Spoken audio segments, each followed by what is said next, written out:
On Wednesday, September 14, in Izyum, Kharkiv region, liberated by Ukrainian paratroopers, the flag of Ukraine was raised. The head of the Ukrainian state Volodymyr Zelensky also arrived there. This was reported by the 25-year-old Syczeslaw Airborne Brigade on Facebook. President of Ukraine Volodymyr Zelensky, Deputy Defense Minister Anna Maliar, representatives of the Armed Forces of Ukraine and other security forces, who liberated the city from Russian occupiers a few days ago, took part in the celebrations, the message says. At the beginning of the celebrations, those present honored the memory of the fallen defenders with a minute of silence, then the president thanked the soldiers for the liberated Ukrainian lands, and in a solemn ceremony raised the Ukrainian flag over the city council. Recall that on September 10, the armed forces of Ukraine advanced in the southeast direction from Balakleya and approached Izyum. On September 11, Ukrainian soldiers raised the national flag in the center of the city of Izyum in the Kharkiv region. It has been under occupation since March. The Russian Defense Ministry has acknowledged that the Russian army is retreating from the Kharkiv region.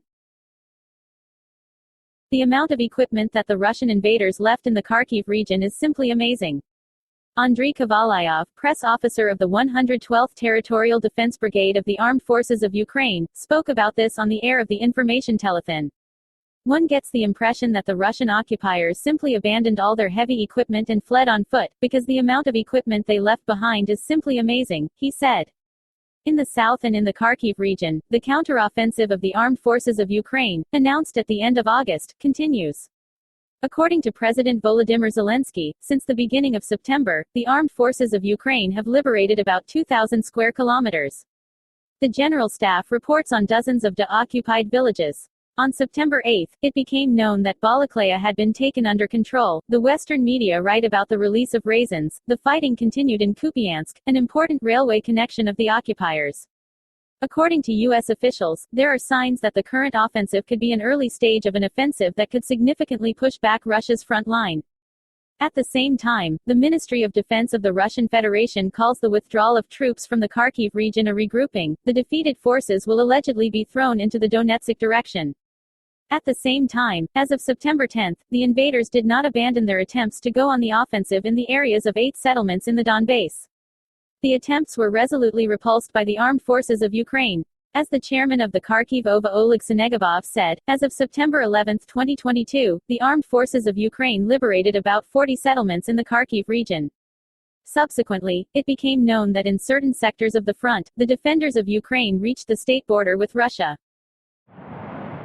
Britain has invited a North Korean representative to attend the funeral of Queen Elizabeth II, which will take place on Monday. It is reported that the heads of state and diplomats of Russia, Myanmar, Belarus, Afghanistan, Syria and Venezuela will not receive invitations to the farewell ceremony. This is due to the aggravation of relations and the inhumane policy of the authorities of these states. According to a British government source, the invitation for North Korea was made at the ambassadorial level.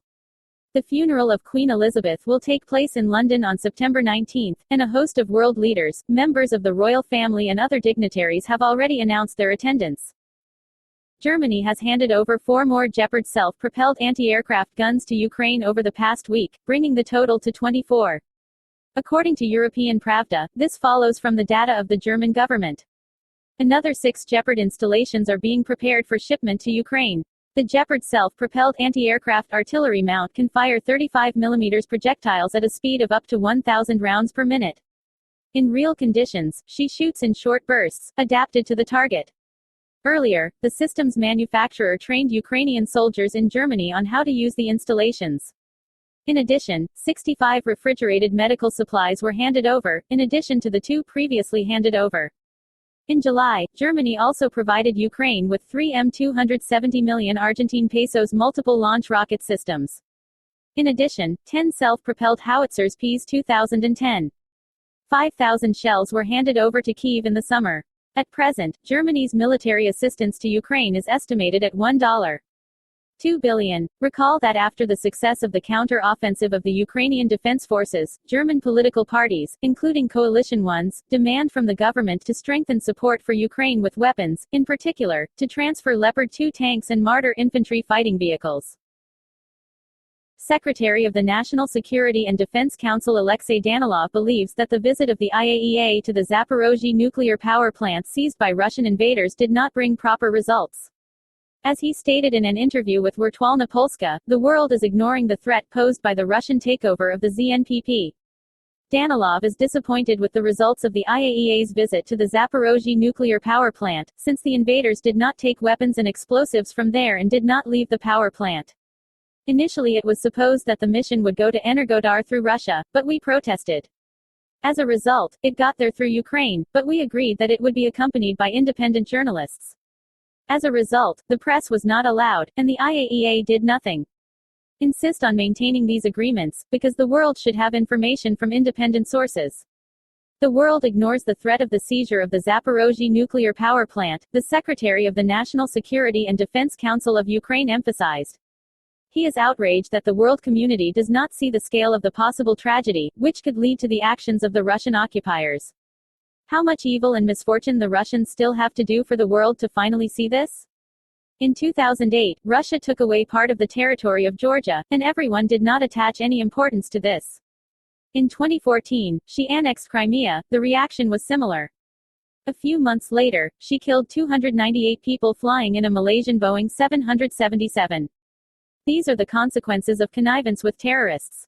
The scale of violence is growing, Danilov warned. As UNIAN reported earlier, Russian invaders seized the ZNPP in the satellite town of Energodar on March 4. Russia refuses to create a demilitarized zone around the ZNPP. The invaders periodically fire at the nuclear power plant and the area around it. At the request of the government of Ukraine, the IAEA formed a mission to visit the power plant seized by the occupiers. In early September, an IAEA mission visited the Zaporozhye NPP.